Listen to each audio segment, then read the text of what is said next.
আমরা আমাদের বোন আসিয়াকে হারালাম। মানে এটা শুধু আমাদের জন্য নয়, এটা পুরো বাংলাদেশের জন্য একটা লজ্জা, এবং পুরো বাংলাদেশ আমরা আমাদের বোন আসিয়ার কাছে এটার জন্য ক্ষমা প্রার্থী। সত্যি বলতে আমরা যখন আমাদের একজন মায়ের এভাবে সন্তান হারানো আহাজারি দেখি, তখন আমরা আমাদের জায়গা থেকে বাকরুদ্ধ হয়ে যাই, আমাদের কিছু বলার থাকে না। কিন্তু এমন ঘটনা এর পূর্বেও অসংখ্য হয়েছে। এখন সবচেয়ে বড় কথা হচ্ছে, অন্তর্বর্তীকালীন সরকার বলি, বাংলাদেশের যেই সরকারে আসুক তার কথাই বলি না কেন, মানে আমাদের না এখন সবচেয়ে বড় দায়িত্ব, আমাদের বোনকে আমরা যেভাবে হারালাম এর জন্য যারা দায়ী তাদের সর্বোচ্চ দৃষ্টান্তমূলক যে শাস্তি, মৃত্যুদণ্ড, সেটাকে যে কোনোভাবে, যে 90 দিনের একটা সময় দেওয়া হয়েছে বেঁধে, এটার মধ্যে শেষ করা। বাংলাদেশে আজকে থেকে যদি 5-10 বছর আগে আমাদের বোন আসিয়ার মতো যারা ধর্ষণের শিকার হয়েছিল তাদের বিচারগুলো হতো, তাহলে আমাদের বোন আসিয়াকে আমাদের এভাবে হারাতে হতো না। আমরা আমাদের এই বিচার ব্যবস্থায় নানা রকম রাজনৈতিক হস্তক্ষেপ দেখেছি, এই বিচার ব্যবস্থায় আমরা দীর্ঘসূত্রিতা দেখেছি। আমরা সামগ্রিকভাবে কোনোদিন একটা দেশে যেমন বিচার ব্যবস্থা থাকা উচিত এটা দেখিনি।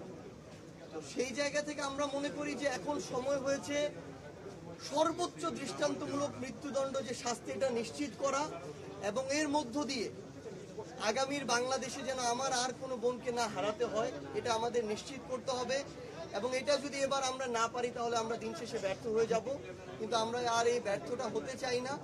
এবং আমার মনে হয় যে আমাদের মায়ের যে আহাজারি, বাবার যে পাগল প্রায় অবস্থা, সেটা কোনোদিন এরকম কথায় বা ভাষায় প্রকাশ করা সম্ভব নয়। আমরা শুধু একটা জিনিসই চাই, ওই ধর্ষকদের আমরা মৃত্যুদণ্ড চাই। আর ধর্ষণ নামক এই যে নৃশংস একটি ঘটনা, এগুলো যেন আজকে থেকে বাংলাদেশে চিরতরে শেষ হয়ে যায়, সেই উপযুক্ত ব্যবস্থাগুলো দেখতে চাই।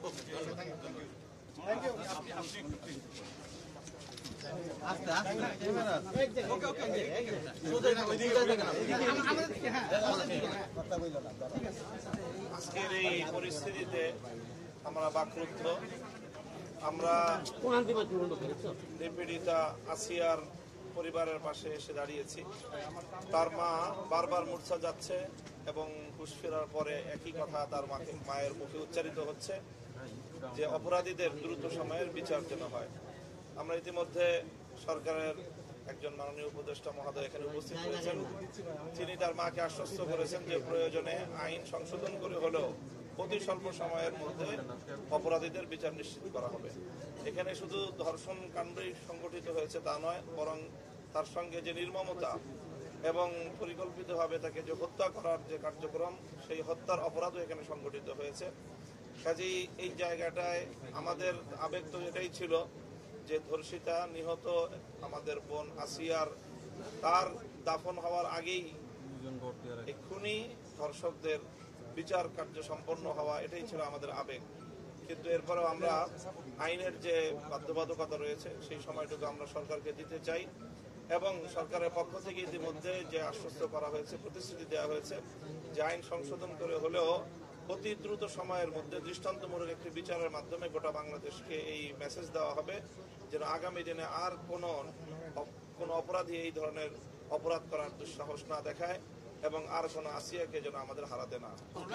আসিয়ার এই ঘটনা নিয়ে পক্ষ যারা শাহবাগ সহ বিভিন্ন জায়গায় সরকারের ব্যর্থতা, আপনি একটা বড় রাজনৈতিক দলের নেতা, আপনার কি মনে হয় এই ব্যাপারে সরকারের আসলে? আমরা মনে করি যে এখানে এখনো সরকারকে অভিযুক্ত করার মতো কোনো পর্যায়ে সংগঠিত হয়নি। সরকার বরং সফলতার সাথে অতি অল্প সময়ের মধ্যেই অপরাধীদেরকে গ্রেফতার করেছে এবং তার সর্বোচ্চ চিকিৎসার ব্যবস্থা নিশ্চিত করেছে এবং যাবতীয় আয়োজন সম্পূর্ণ করেছে। কাজেই আমরা সরকারকে সময় দিতে চাই এবং আমরা বলতে চাই যে সরকার যে প্রতিশ্রুতি দিয়েছে সেই প্রতিশ্রুতি যদি বাস্তবায়ন করে তাহলে আমরা সরকারকে ধন্যবাদ জানাবো।